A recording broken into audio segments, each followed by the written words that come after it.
آج اگر پاکستان تحریک انصاف کے ساتھی شکایت کر رہے ہیں، ان کا لیڈر جیل میں اس حالت میں ہے، اور چونکہ کل ہی آپ ملاقات کر چکے ہیں، ملاقات کر کے بھی آئے ہیں، تو اس ملاقات کی فوری خبر جو ان کی طرف سے آئی وہ واقعی قابل قبول نہیں ہو سکتی۔ جلسے اجتماعات وہ ایک جمہوری حقوق ہیں، اگر جمہوری حقوق میں کے دائرے میں کوئی فیصلہ کرتا ہے، جلسہ کرتا ہے، اس کو جلسے کا حق ہے،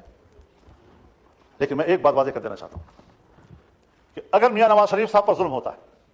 میاں شہباز شریف صاحب پر ظلم ہوتا ہے، آصف علی زرداری صاحب اور ان کی بہن کے ساتھ، ان کی جماعت کے سینئرز کے ساتھ زیادتی اور ظلم ہوتا ہے، اور میں ان کے ساتھ شانہ بشانہ کھڑا ہوں، ان کے خلاف ہونے والے ہر قدم پر میں نے فرنٹ لائن پر لڑائی لڑی ہے، اگر میں اس وقت آپ کے اوپر ہونے والے مظالم میں آپ کے شانہ بشانہ تھا تو میں آج بھی عمران خان پر ہونے والی سختیوں کی مذمت کروں گا۔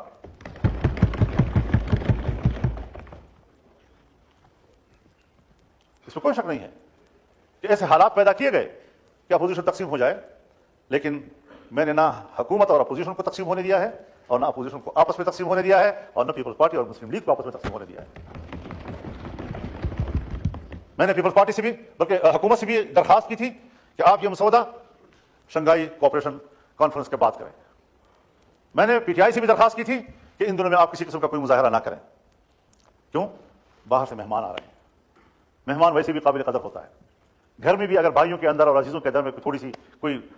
خلش ہوتی بھی ہے تو بھی جب مہمان آتا ہے تو وہ مل کر اس کی خدمت کرتے ہیں، اس کی عزت کرتے ہیں، تو پھر گھر کے داخلی اختلافات اور ناراضگیاں بھول جاتے ہیں۔ یہ ہمارے معاشرے کا اساس ہے، اور میں نے اسی بنیاد پر یہ بات کہی تھی۔ میں شکر گزار ہوں جناب شہباز شریف صاحب کہ آپ نے اس مسودے کو ان دنوں میں اس پر کام کرنا چھوڑ دیا اور اس کو مؤخر کر دیا تھا۔ ان کاوشوں سے اور ان تبدیلیوں سے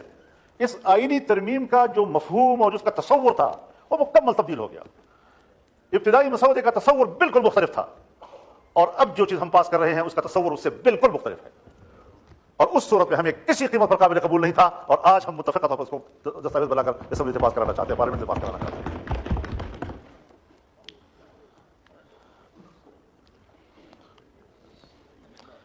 ہم آج بھی ایک بات کہنا چاہتے ہیں کہ عدالت کی تشکیل کے حوالے سے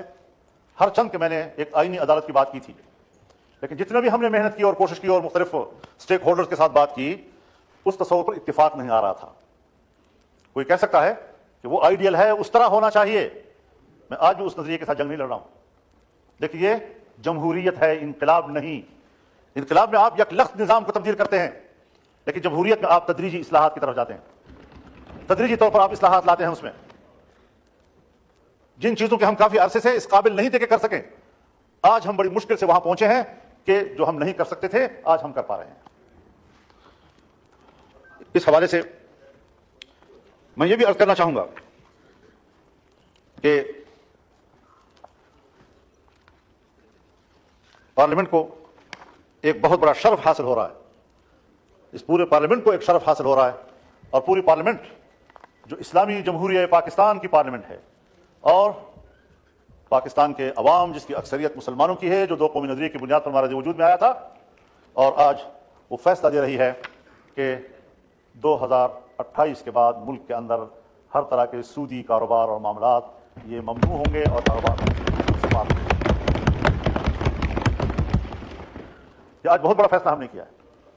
ہمارے کورٹ نے فیصلہ کیا، 1997 میں فیصلہ کیا، لیکن نظر ثانی کیسوں کے نتیجے میں آج تک اس کے کوئی فیصلہ نہیں آ سکا۔ ابھی پھر شریعت کورٹ نے اس کے حوالے سے فیصلہ کیا،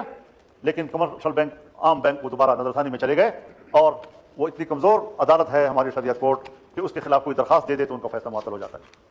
اب اس کو مضبوط بنانا ہے، اور اللہ تعالیٰ نے بڑے واضح طور پر فرمایا ہے، یا ایھا الذین آمنوا اتقوا اللہ وذروا ما بقی من الربا ان کنتم مؤمنین، کہ اللہ سے ڈرو اور تمہارے ذمہ جو سود کا کوئی مال ہے اس کو چھوڑ دو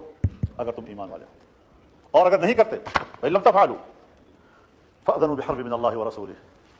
اگر تم یہ کاروبار نہیں چھوڑتے تو پھر اللہ کے ساتھ جنگ کے لیے تیار ہو۔ اور مفسرین نے لکھا ہے کہ سودی کاروبار کرنے والے